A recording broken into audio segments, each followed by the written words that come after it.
All right. Good morning, good afternoon, whenever we're watching this. And hello.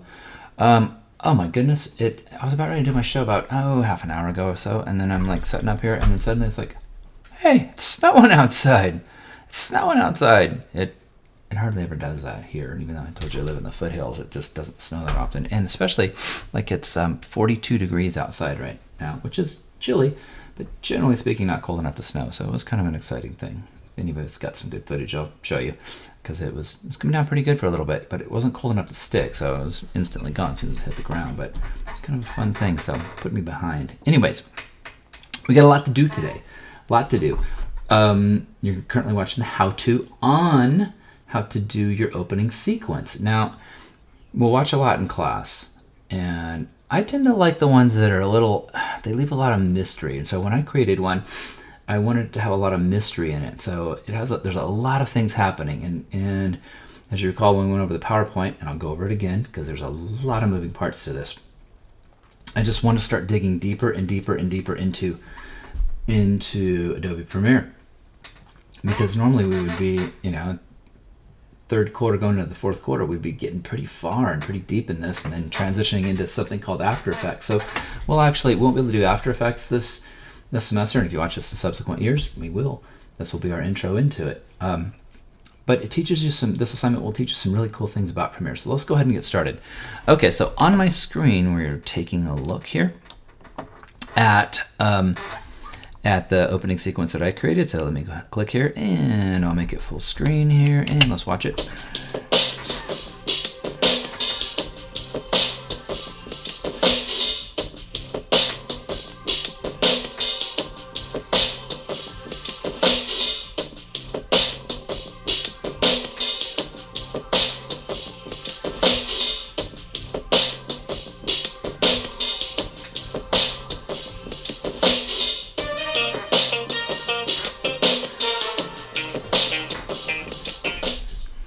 All right, so a lot of things happening there. First of all, I found some really cool music. All right, and so I will, once again, if you don't have access anymore to the royalty-free music, find something that's in there that works, because you need to use royalty-free music for this.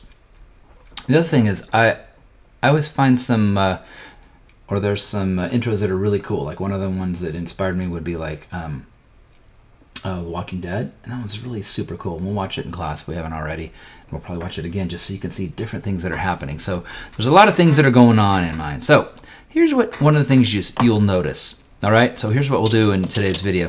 You'll notice how when you're looking, there's images on top of images. See that the chain? That's a pull chain on some shades right over some work boots, right? And then here there's a screen over my hands, and yeah, it looks like I need some lotion this time of year. Yeah, my hands are all dry.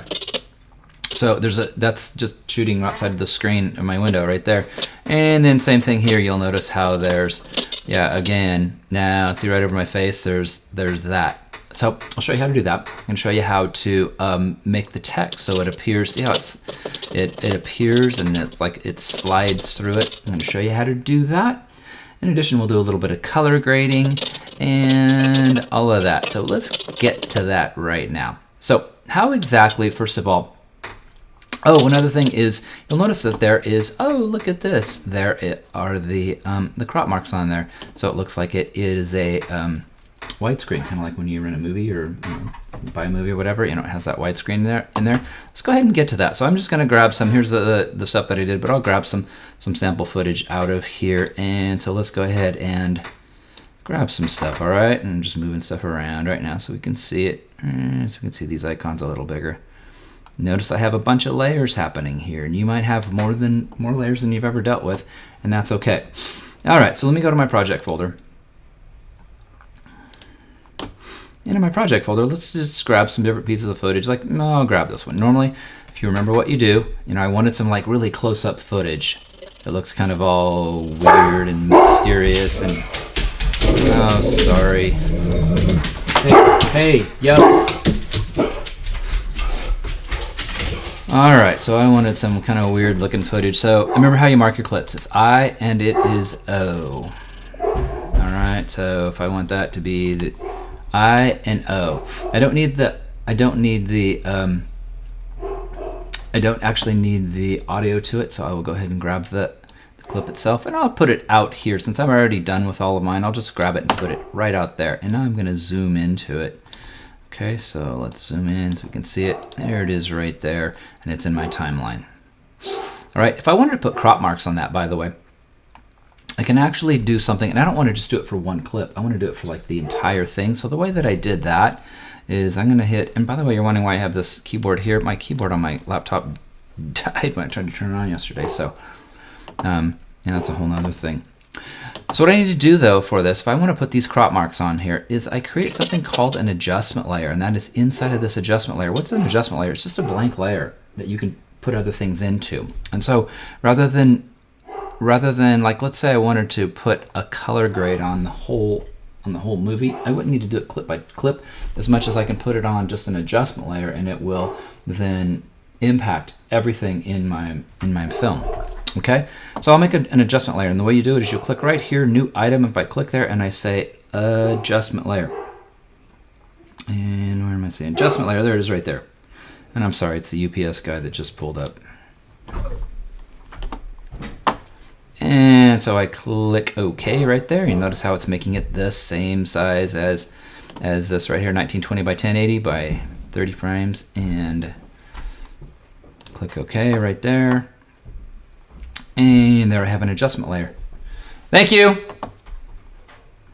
And then I just take this and I would click it and I would drag it over the entire length of my movie. Now, right now my movie is just only one clip. Obviously my whole thing, you see how it's all one big long clip right there, and I drag it over the entire thing. So right now it's just an adjustment layer, and it says, oh, you're going, I don't see anything. So how would I actually do this? Let me zoom into this some more. So what I would do is I need to go now to the effects, and I go to something called crop. You got to look for this called crop. Now there's multiple ways to do this, but this is a pretty good way to do it. So bring up something called crop, and I simply take it and I drag it into that adjustment layer. In other words, the adjustment layer is kind of like it's like a vessel to put things into. So what did I put in there? I put in a crop, and now I go to effect controls, and you'll notice inside of here, let me make some of these go away so you can actually see it. I click on the crop, and then watch. Let me click inside of here, and I basically bring the top down like, 10% is probably good, and then I bring the bottom down like 10%. Now you can actually do more, but I think that's plenty right there. And so now it has that look of, like same thing as a film. And what you would do is you would bring this, notice how mine wasn't the full length, you bring it and make it the full length. So when you look at this adjustment layer right here, that is my crop mark, and it runs the entire length of my film. Okay, so that's the first thing I want to show you, is how to put in crop marks. Next thing I want to show you is how to overlay things. I'm actually going to take this and I'm going to pick it up and stick it a couple layers up higher. And all I did was I grabbed that there. And if you don't have any of these, by the way, you can just right click inside of here and just say add track. And that's what I kept having to do. I said, oh, I need to add something else. And so as I show you other things, you'll see that I just add a track. Okay, so I already had them all the way up there, so I'm good. What I'm going to do is I'm going to put another clip on top of here and show you how I basically made like the tree going through my face and all of that.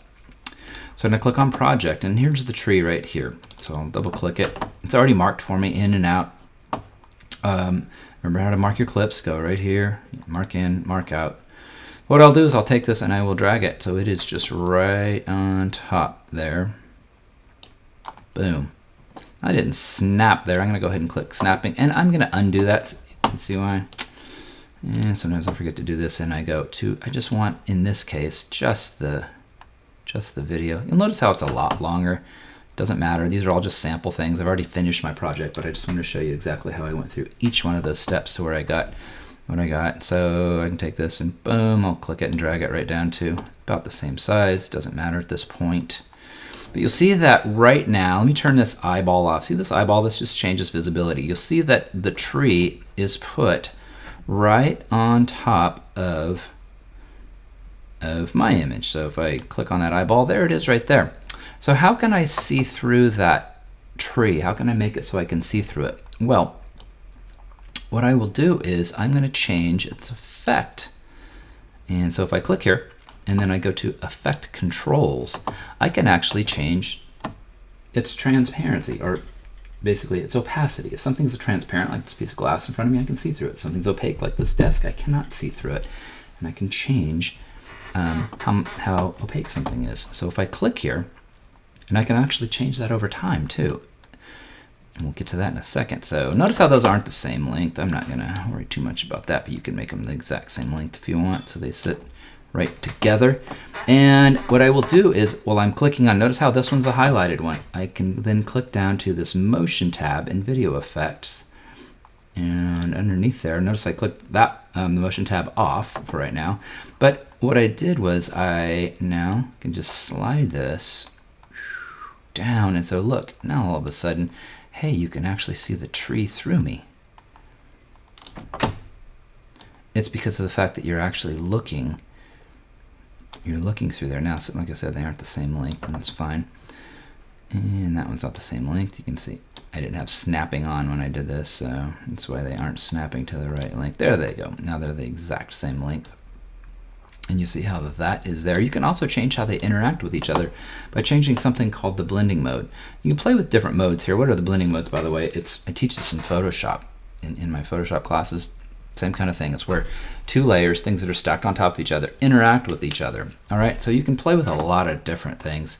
Some of these ones are going to be horrible, like darken. Oh, actually, that doesn't look too bad. Lighten, what's that do? Makes it really light looking. What does overlay do? Overlay tends to make it look intense always. That's one of my favorite ones, so I won't take too much time to play with it, but you see how that's basically how I did it. And so if you also see some things, ooh, you know what I like about that tree? It kind of looks like veins, doesn't it? So it kind of looks creepy. And I wanted a creepy dark look, so yeah, I was kind of going for that look. See, there it is right there. And by the way, none of this is color graded. I did color grade in there, and I'll show you a little bit of color grading. So that's how I did all of that. All right, so when you look at my footage in here, you'll see how that all moves through there, and that's basically, what is that right there? that's a placemat that's kind of moving through my head, and then that's the tree, and then that was my hand with again the window screen through it, and then there is like I said, the chain. I just wanted a lot of different strange imagery where you don't know how one thing starts and one thing stops. I just kind of wanted that because that's my series there. Okay. And see, you'll also notice how when you look at my hand, we'll get to color grading in a second, but my hand actually changes from so my hand kind of goes from, which one is my hand? I think my hand is that one right there. And it kind of goes from being sort of a normal color to all of a sudden the colors shift. How did I do that? How did I do that? So that's kind of what's next is, it's called keyframing, ladies and gentlemen. It's called keyframing. So let's say I want to take my face and turn it. Let's turn, by the way, this off right there so we can just see my face. And let's zoom into this. And let's also then make this window a little bit bigger so I can really see what it's doing. So if you guys remember with color grading, I'm going to go back, and it is basically, it's this layer right here. Remember, it's the one underneath. With color grading, I'm basically changing the appearance of how something looks. And you can do a lot of that to refresh your memory. We did this in previous lessons, but you can go into the color tab, and this brings up something called lumetric color. And so you can change things like the contrast, right? You should always bring up your footage and make it just look a little bit better. That's how they do it in the film industry, is they use, obviously, they're more complex than what we're able to do, but they're just bringing out, they want a certain look, and we'll talk about that even more, but we've talked about it some, how different films have different looks. And you know, it depends on what the director, and as we learned the Kincaid things, it's basically the director and the producer, how they decide, and the cinematographer, the DP, they all want a certain look. And so, that's working with the editor and then a colorist to just change, how they want the film to come out. And so just by doing some basic sliders, I'm right here in this slider here, kind of brought out, I tend to like my shadows being kind of deep and dark, and I sort of like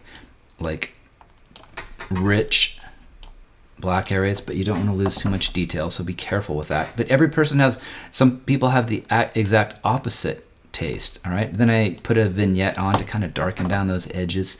So those are kind of just basic corrections, and then you can decide on how much color you want. If I want, see how that I'm really kicking up that temperature to where now I'm pretty orangey looking. realizing that it was shot pretty blue with my camera. But I'm going to show you how you can actually change this over time. So these are all just, okay, kind of basic adjustments here. All right, but watch what I can actually do when I really zoom into this. I'm going to click over into, if we look over into video effects now, I have something now called Lumetri Color. All right, or Lumetri Color, however you want to look at it. You'll notice how there's basic corrections here. So I made some different looking corrections, but these are all the same things as are over here, actually. So if we now cruise down, let's say I want to I want to completely change my temperature, because you'll really be able to see that. Watch this. If I go right here to temperature and tint, okay, I am on the first frame right here, and if I hold down the shift key, it has snapped me to that first frame. Okay, and I set my, again, oops, I'm going to click down here. Where'd I go? Sorry. And there it is right there.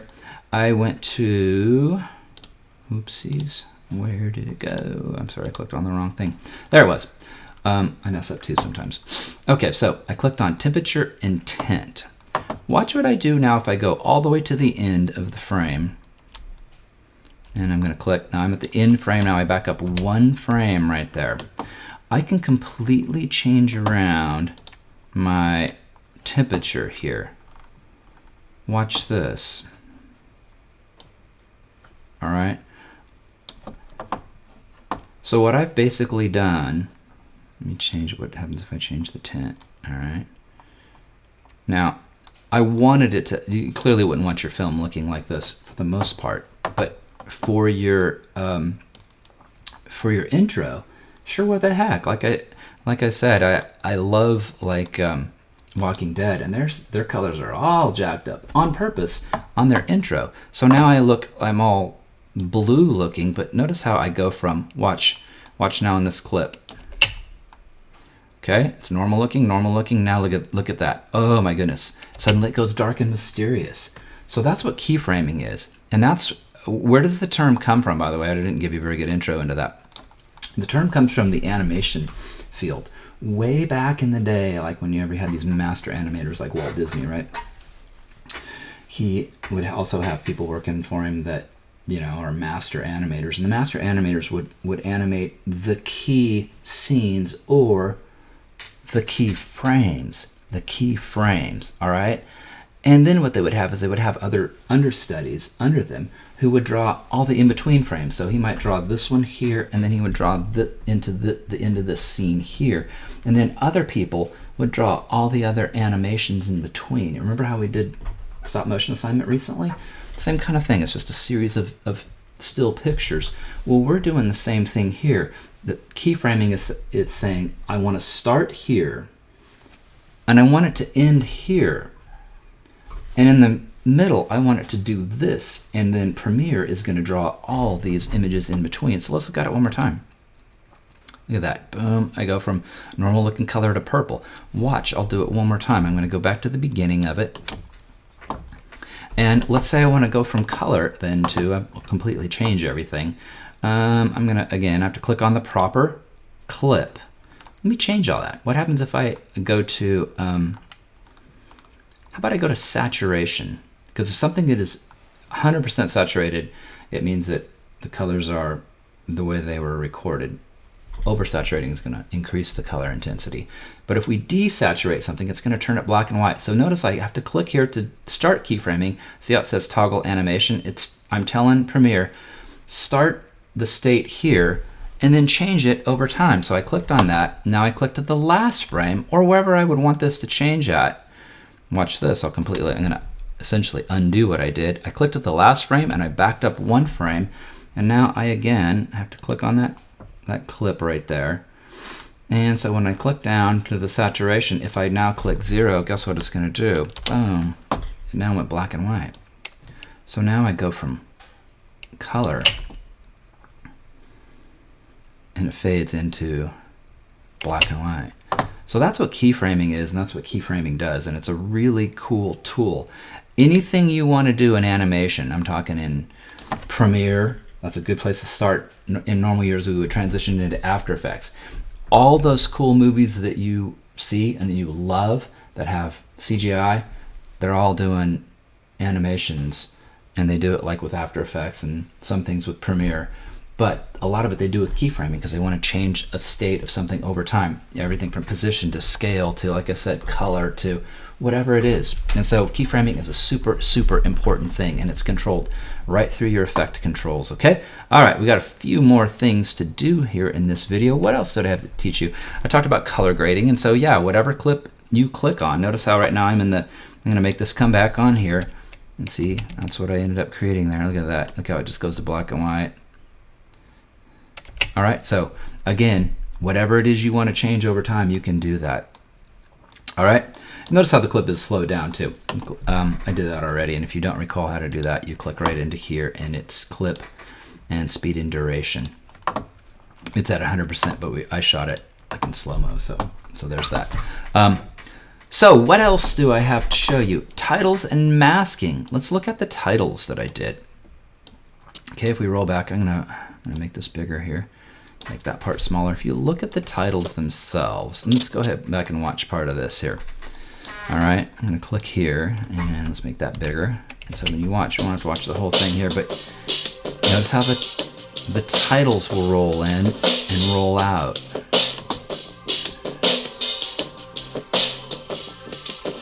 Okay, see how the titles roll in and they roll out? How did I do that? Let's go ahead and click back here to my sample all the way at the end. Now if I zoom in, let's say I want to put a title right here. All right, so I can basically just click on the title again, and I'm going to click right inside of, maybe I wanted it to be right there. Okay, so I'll put my name here.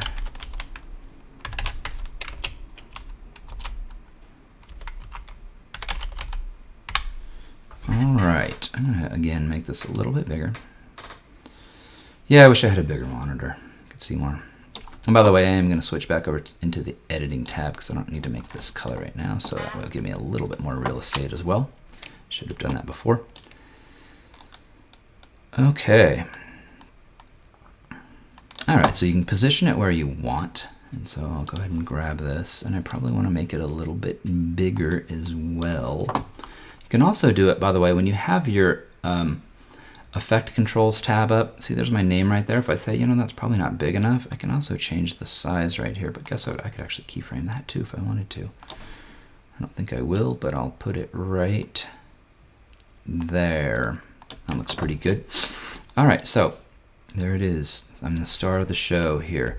So I basically want that to, like, I don't want it to just pop in. If I play it right now, see, boom, there it is. It pops in. Okay.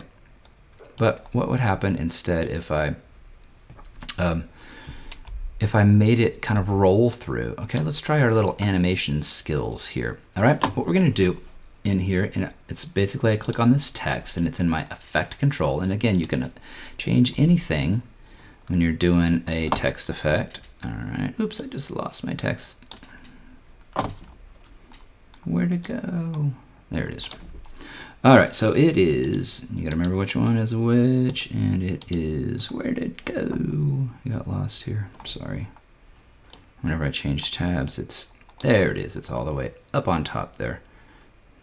All right, sometimes if your things get lost too much, you can kind of scroll around and move them, and you gotta change where the position of them is so you can see stuff, so you can move it around into there, and then if I need to, just so you can see what's what, and I can kind of push this around. So I'm running out of room on my, so I don't need my audio tabs there, so I can take this and make it a little bigger in here.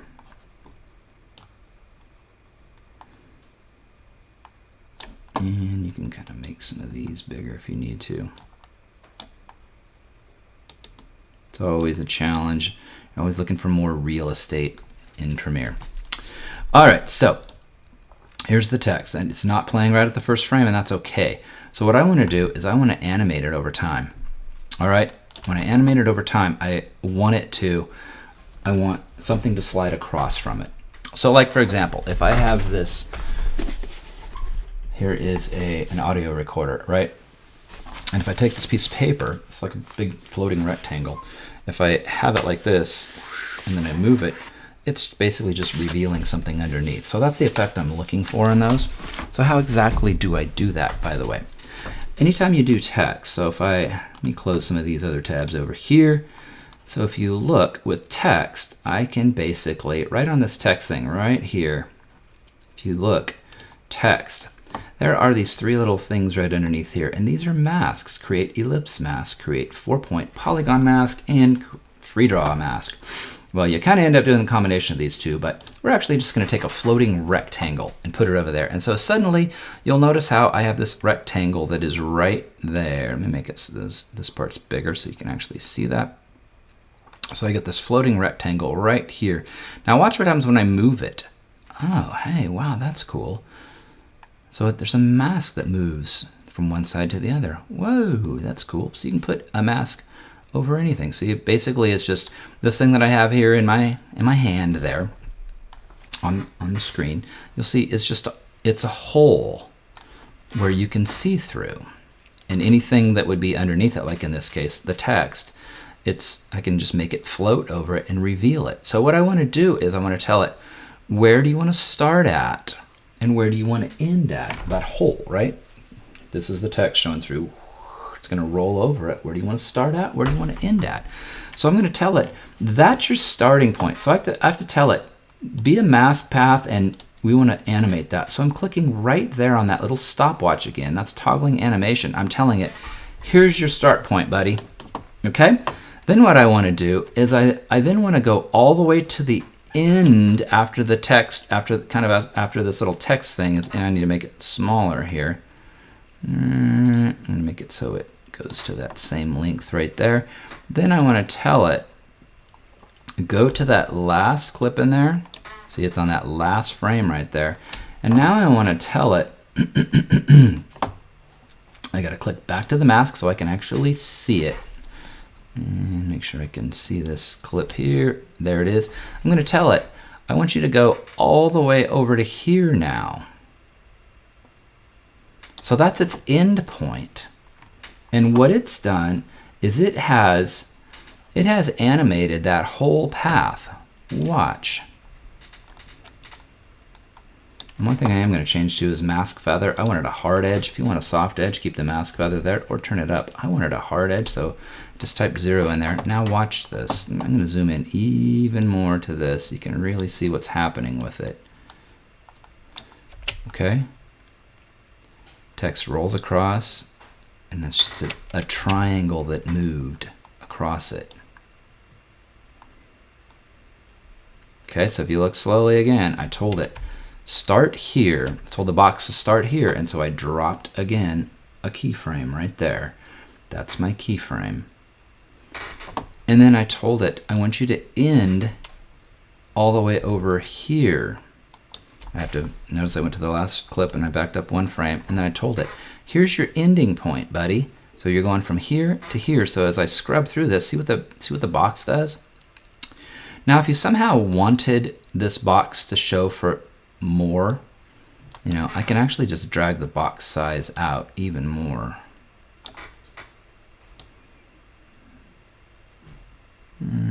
So that way my name will be on the screen longer if I wanted.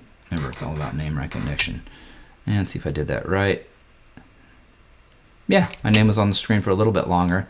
Why? Because the box is longer now. See how it does that? Wow. You see how it kind of stretched it because it was doing there. So now my name's actually, if I really wanted it to be all the way on the screen for even longer, my clip's not all that long.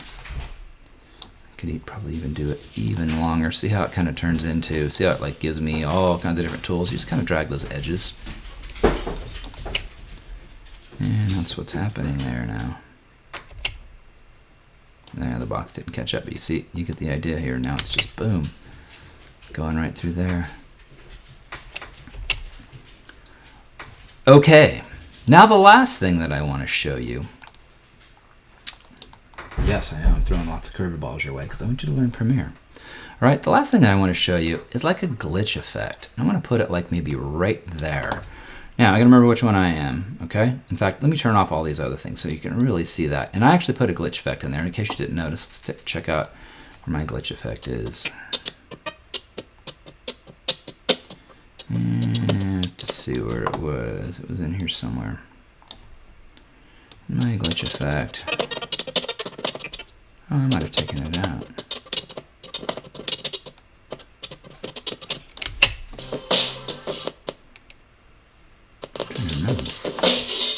Now my computer's lagging. I'll tell you what though, I will put a glitch effect in. Go over to where my footage is. And my other camera just died, so now I'm going to talk to you. Alright, so let's zoom into this right here. Notice how normally I wouldn't edit with this big of a gap, because that means that you kind of makes you get all twisted around on things. But if you look, if I want to put like a glitch effect, you guys know what a glitch effect is. It looks like your computer just got all messed up, right? So now I can actually, let me turn off everything other than just my layer right there. And in fact, since I already taught you those things, I'm actually going to delete out those things right there. And so I can actually get rid of that layer right there. I'm going to just delete it, boom, just so you can really see it. In fact, I'm going to get rid of that one right there, boom. Why am I going to do that? Boom, because I already taught you that, number one. And number two, I need these other layers. What would I have actually done? I would have moved them all up. I didn't want to confuse you too much because I could have just pushed them up into another track. Like I said, I had 6 tracks happening on this. So if I want a glitch effect right there, what I'm going to do is, yeah, kind of like right where I'm blinking. What I'll do is I will get the razor blade, and I'm just going to go click, click, click, click, click, click, and click. Now let's really zoom into this one here so we can see all this. And what I want to do, by the way, I got to get a shout out to Peter McKinnon. I kind of learned his trick right here. Boom. Subscribe to that guy. I love that guy. Learned a lot from him. You can just do that right there. Now you can take these things and just kind of, you know, spread them out. We'll probably close those gaps a little bit. Now what you can do is duplicate that layer. So I'm going to go right here and I go to boom, alt, and click, and again, alt, click. I'm just pushing that layer straight up and it duplicates that layer. Now when you click on the layer, watch what I do. I'm going to click on the top one right there. And let me really, really zoom into this. So now you click on that top one. And what I now want to do is I'm going to close all these other tabs and all of this so you can see it. I'm going to actually take the opacity and turn it down. Actually, see if I slide it there, do that. But now I turn this opacity down. And then I also want to open this motion tab. And if I just slightly move it to the side here,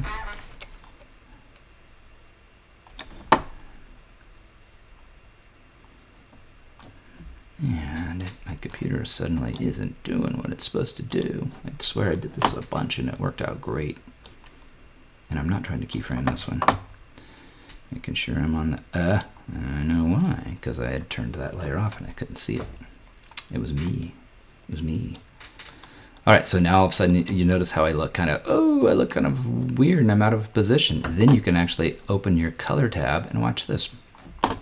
Now if I click on this and I like totally whack out that temperature, can do that right there. And so now all of a sudden, look at that. Now I look glitchy, don't I? And again, I'll go right to there. Turn your opacity way down. Boom. Doesn't have to be the same every time. Then just take it and slide it. Whoa, I look kind of fuzzy and blurry now. And you can take that and do that right there. So now it kind of like has that reddish weird, oops, my colors all shifted, didn't they? And again, opacity, turn it way down. And shift it again. Shifted it the other direction this time. And let's make that one shift. And that's kind of cool looking. And now if we play it, zoom in real, actually I'll zoom out just a little bit, see if it plays okay. So it has that bit of a strobe effect. And you can do that. So that's kind of a glitch effect. I could go in and refine it a little bit more. All right, so I'd click there, go in, refine it a little bit if you wanted to close your gaps a little more so you didn't have that black look, and you can, it helps to, like the black gaps in there, it helps to, by the way, turn off snapping, because if you're trying to move two things together, like I want to lasso it and just take it and whoosh, and then again, because I don't want those flashes to be too long, so we just kind of close those gaps a little bit, and then take that one. Oops, I didn't want to do that. I'm going to undo that, grab the wrong part, and now take this and just kind of close that gap down, and now when I play it, and I get that right there.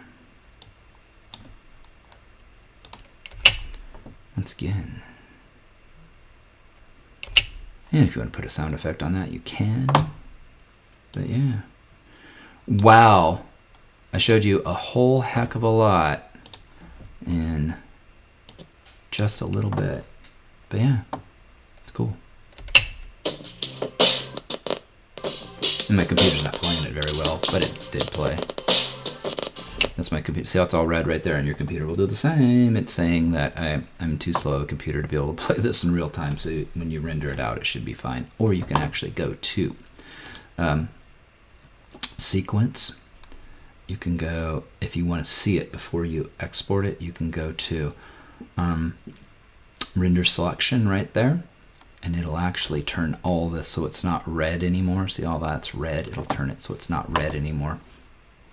And it'll work better for you. Then you'll be able to play it and go, oh, I want to change this. Oh, I want to tweak this, whatever. Okay. So yeah, that was a lot. And so, like I said, if you wanted to see one little thing, boom, you'll go back and just watch that minute or two, then go back and watch the next few minutes here. So, okay. Hopefully, I showed you how to export it last time, but what I would do is I would get rid of all this stuff here at the end, the extra stuff, boom, make that go away. And then I go to the beginning and I hit File, Save. Always save your stuff before you export it, and then File, Export, Media, and it brings up this little window here. You want to export it to H.264. I click right there, and I say Videos and Opening Title Sequence, and I put it in my Export tab, and I'm going to call it, I'd already just done one, Opening Sequence.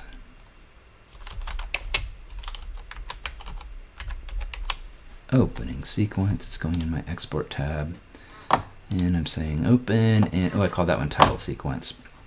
Either one. Save. And then I, remember how I said it cuts off all the way down here, but I click on export right there, and now it's doing it. So we don't have to watch the whole thing, but yeah, and then it should play just fine. It's all done. All right. See you next time.